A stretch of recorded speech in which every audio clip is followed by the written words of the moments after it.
ভিন রাজ্যে কাজে গিয়ে পৃথক দুটি পথ দুর্ঘটনায় মৃত্যু হলো দুজন শ্রমিকের।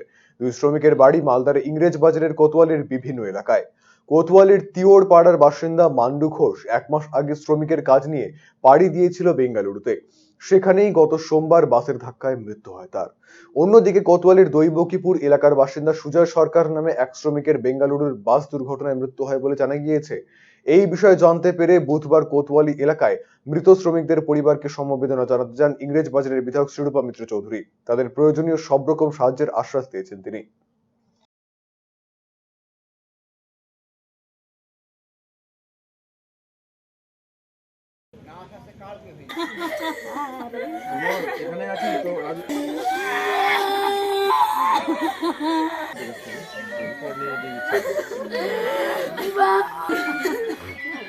দেখুন, দুটো ঘটনাই অত্যন্ত মর্মান্তিক।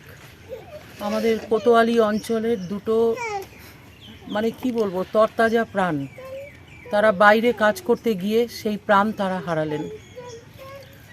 যারা আমাদের রাজ্যের, বিশেষ করে মালদা মুর্শিদাবাদ, এখানে কাজের কোনো কর্মসংস্থান নেই, ইন্ডাস্ট্রি নেই, ব্যবস্থা নেই, যে আমাদের যারা ইয়াং ছেলেপিলে তারা যে কাজ করবে সে ব্যবস্থা নেই।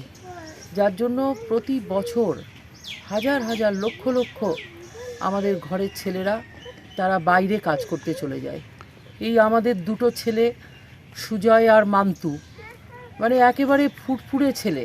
একটা তো মাত্র 19 বছর বয়স, আরেকটি ছেলে যার মাত্র 2 মাস আগে বিয়ে হয়েছে। সেই দুটো ছেলে আজকে আমাদের এখান থেকে কাজ করতে গেলেন ব্যাঙ্গালোরে। সেখানে গিয়ে তারা আজকে তাদের শবদেহর জন্য আমরা অপেক্ষা করছি। এই যে দুঃখজনক পরিস্থিতি, এই দুঃখজনক পরিস্থিতির জন্য আমি আমাদের যে সরকার এখানে যারা চালাচ্ছেন তাদেরকে ধিক্কার জানাই।